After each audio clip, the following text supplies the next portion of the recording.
Bonjour à tous et bienvenue sur Flash Test. Aujourd'hui on va tester le Redmi Note 2, un des derniers smartphones de Xiaomi, imbattable dans sa catégorie mais toujours à petit prix.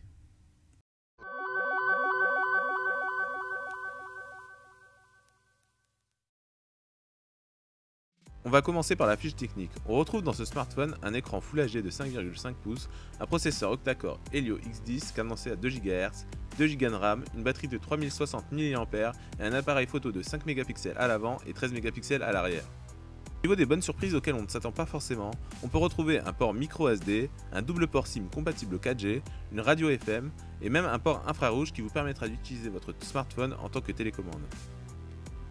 Il existe également une version Prime dont les seules différences avec la version classique sont que la mémoire interne passe de 16 à 32 Go et que le processeur soit cadencé à 2,2 GHz. On retrouve dans ce Redmi Note 2 le design plutôt classique des smartphones Xiaomi avec une coque en plastique mat de bonne qualité que l'on peut retirer pour découvrir la batterie, les ports SIM et le port micro SD. Les coques sont disponibles en plusieurs coloris, noir, jaune, bleu et rose, bien que la plus répandue et la plus facilement trouvable au meilleur prix reste la blanche. On retrouve à l'arrière le capteur photo de 13 mégapixels de Samsung ainsi qu'un haut-parleur. A l'avant, on retrouve les boutons sensitifs rétro-éclairés en rouge, un choix étrange sachant qu'en blanc cela se serait mieux marié avec les différents coloris, mais finalement ce n'est pas si dérangeant. En bas on retrouve le port micro USB et sur le dessus du téléphone on retrouve la prise jack ainsi que le port infrarouge.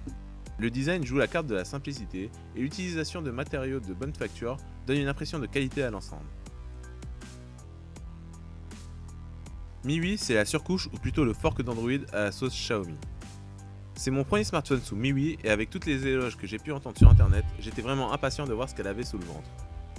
Comme beaucoup de surcouches chinoises, la première chose qui frappe, c'est l'absence du tiroir d'applications. À la manière d'un iPhone, toutes les applications se retrouvent sur l'écran d'accueil.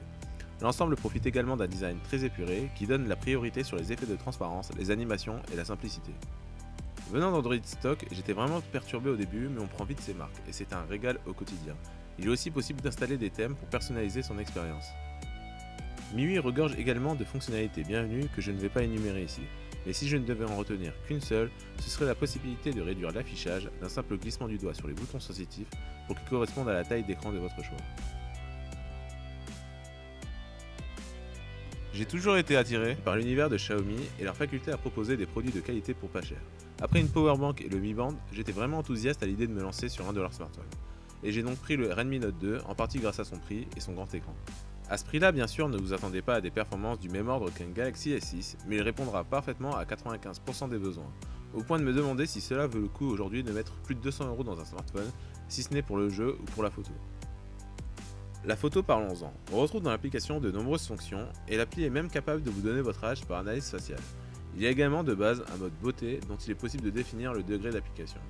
A vrai dire, je me demandais parfois pourquoi j'avais appris aussi lisse sur certains clichés. Vidéo, il est possible d'enregistrer en 1080p à 30 images par seconde, de faire des slow motion en 720p à 120 images par seconde, mais également de faire des timelapses. Résumé, le Redmi Note 2 est un téléphone très polyvalent, et pour son prix de moins de 150 €, il est très difficile de lui trouver des défauts. Le seul que l'on pourra lui reprocher est le manque de mémoire interne, qui posera parfois problème si vous avez beaucoup d'applications et que celles-ci ne peuvent être déplacées sur la carte mémoire. Cette vidéo a été réalisée avec l'aide du site xiaomiworld.net, donc allez y faire un tour pour suivre toute l'actualité de cette marque. J'espère que ce test vous a plu, n'hésitez pas à me dire en commentaire ce que vous pensez du Redmi Note 2 et quels produits vous voudriez me voir tester. Comme d'habitude, likez, partagez et abonnez-vous à la chaîne pour ne pas rater mes prochaines vidéos. C'était Flash Test pour vous servir et à la prochaine pour de nouveaux tests.